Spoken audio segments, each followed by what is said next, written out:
the limits of space travel. As has been previously indicated, travel in space is relatively slow. An interdimensional travel has proven to be disastrous for most races who have attempted it.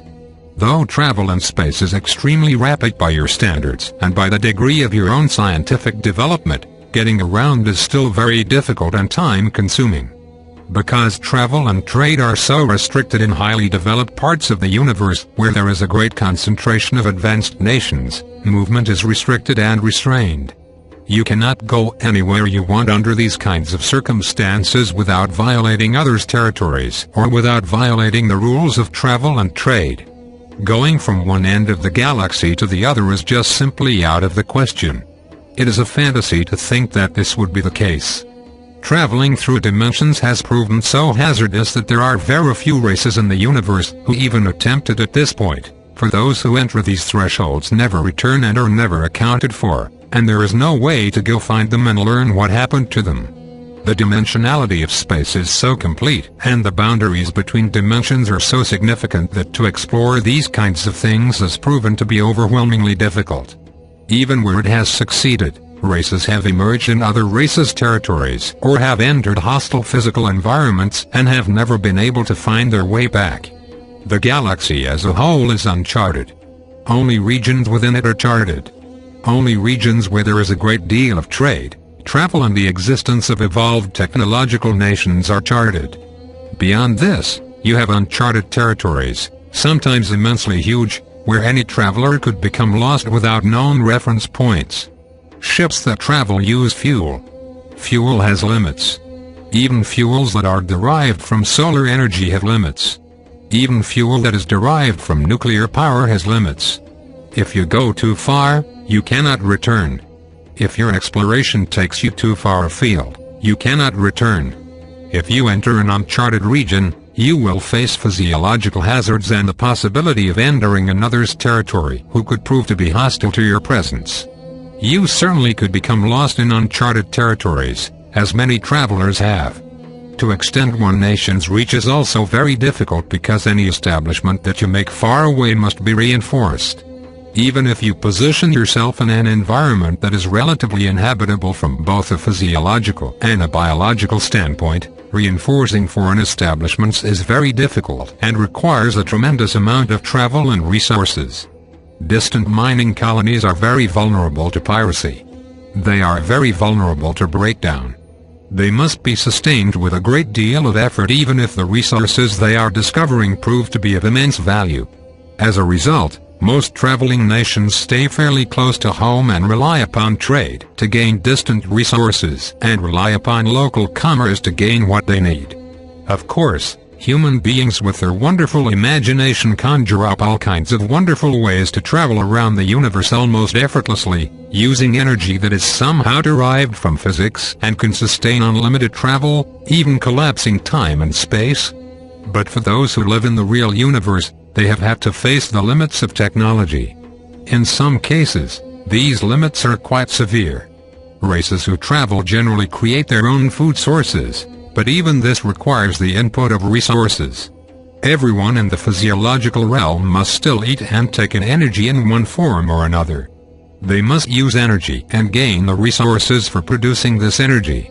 They must rely upon technology, which must be reinforced and supported. If they travel very far from their home planet or their home base of operations, they face a tremendous number of logistical difficulties. In areas of space where there are not high concentrations of advanced nations, you have tremendous difficulties with piracy. You have tremendous difficulties with becoming lost or becoming subjected to hostile local influences or responses to your presence.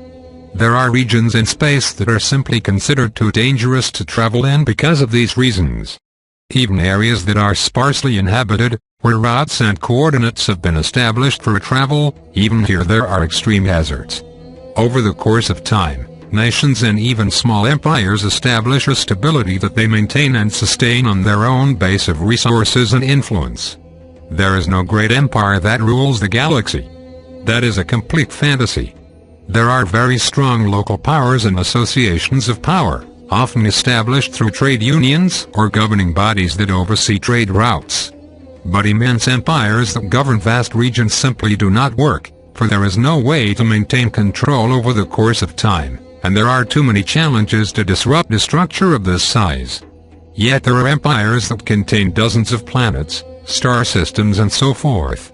This is considered fairly large, particularly in your local environment. In the universe, if you extend your influence, you must control that influence and you must sustain that influence. You must sustain it through technology. You must sustain it through resources. And you must sustain it through constant effort to maintain foreign establishments. Beyond a certain point, this proves to be too difficult, too draining of a nation or even a collection of nations to support and to sustain. As a result, there are large regions of the galaxy that have been unexplored and rarely ever visited by anyone. Though there are races existing within these regions, they tend to be non-technological. If they are technological, then they tend to be extremely limited in their range. Unable to trade or gain advanced technology from other nations through the avenues of trade and commerce, they remain extremely isolated. This is the universe that you live in, a universe of magnificent creations, but also a universe of tremendous restraints. Resource acquisition is a problem for all advancing nations. Technology requires resources. The greater the technology, the greater the resources that are required. The larger one's sphere of influence, empire or ownership of property, the greater the requirement for resources. Nations that are forced to depend upon trade lose much of their self-determination in the process. Unable now to provide for themselves adequately, they must rely upon foreign provisions as well as foreign political influence to sustain them. For a nation that seeks to be free and self-sufficient, the problem of trade and dependence upon others is extremely great. That is why the three fundamental requirements to be free and self-sufficient in the universe are unity, a united population, self-sufficiency and extreme discretion. If you have wealth in the universe, others will want it. They will either want to take it from you or they will want to trade for it. If they trade for it, they will try to seduce you or convince you that what they have to offer is something you really need, even if you do not really need it. The problem with having wealth, whether it be biological wealth, technology that others do not have, ownership of a strategic world or, as is the case with Earth, a world of tremendous biological diversity, is that maintaining control is difficult if others are aware of you. This becomes impossible if you depend upon others for your fundamental resources. Where there is trade, there is influence. The extension of influence in the greater community has reached very great degrees of sophistication and potency. For a young emerging race such as humanity, the greater community represents a very hazardous environment. The wealth of your world, from which you have benefited for so long and from which you benefit today, gives you a greater vulnerability to foreign interest and influence. And because humanity is so easily influenced by greater community standards, this puts you in tremendous jeopardy. Therefore, your expectations of trade and travel must be constrained by the realities themselves. You will be able to travel freely within this solar system as long as you do not try to discover anyone's foreign establishments here. But if you move beyond this solar system, you are entering a larger arena of intelligent life, where territories and routes of travel have been long established. You will not be able to go wherever you want, to visit wherever you want or to take whatever you want. The idea that humanity will go out and search an empty universe for resources is completely false and really represents a very dangerous and even fatal assumption. As long as you are weak and powerless, others will not try to defend themselves against you. But if you become aggressive and ambitious, then you will run into tremendous problems. For in the environment of space in which your world exists, there are long-standing contracts and arrangements that you will not be able to change. Should you violate them, you will have to face a whole array of opponents far beyond your skill and ability to contend with. That is why maintaining self-sufficiency on Earth is so fundamentally necessary to preserve humanity's freedom and self-determination. If you can thwart inappropriate interventions in the world, provide for yourself adequately, not be overly greedy or ambitious, and be satisfied with the splendor of what the world provides you, then you can have great immunity here, and others will respect this. But if you continue to violate the world, destroying its fundamental resources, using up its wealth, creating greater instability and conflict, and driving the life-sustaining biological systems into instability, then others will feel compelled to intervene here to save this world for themselves. Indeed, this is what is happening today. Do not think then, should you deplete the world, that you will be able to go out and get whatever you want from other splendid worlds such as this, for they will be inhabited, controlled or overseen by others.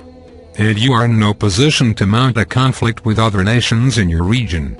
In well-established and well-inhabited regions of space, war is very rare.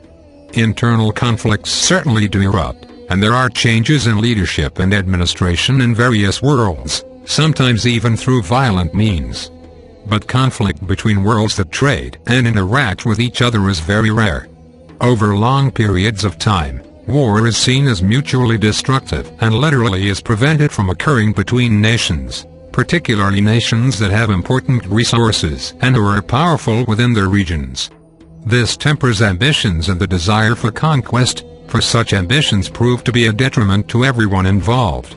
Should you prove to be ambitious, desiring conquest, others will amass against you to such a degree that you can never oppose them. Stability is more important here than the advancement of one's empire. Stability and the steady flow of resources, a kind of status quo, you might say, that has proven to be beneficial over a long period of time. For a young, aggressive race such as humanity, it is hard to understand this. Humanity is like a wild adolescent who has great passions, great ambitions and great plans, but is reckless and self-destructive. Humanity has not yet emerged into a mature environment where such passions and recklessness are not tolerated. You live in a universe full of restraints. It is not a place where there are no limits, where you can be anything, do anything, harm anything, gain anything or conquer anything. You must understand this. Even in a sparsely inhabited region of space, you would not be able to do this for long. Your neighbors are powerful. You do not want to fight against them. It will be enough to protect the borders of your world from inappropriate intrusion, from resource explorers and economic collectives, from opportunistic groups who want to establish influence here and who want to establish trade here. To protect your borders will be difficult enough. No one is going to come and take the world by force unless you prove to be so aggressive, so destructive and so destabilizing to the local region of space that you prove to be too great a security problem for other worlds. However, the possibility for this is long into the future and humanity has great problems here to face at home, problems which will determine its ability to unite and to remain viable stewards of this world. You have the great waves of change to face and all that this will require of your nations and your peoples.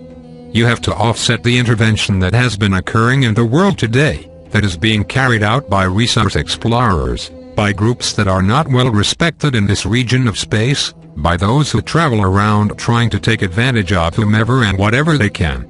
These groups do not represent established worlds or established powers, for these powers do not conduct their affairs in this manner. You can see here how humanity has not established its collective maturity and has not reined in its destructive tendencies and its ambitious behaviors, its greed and so forth.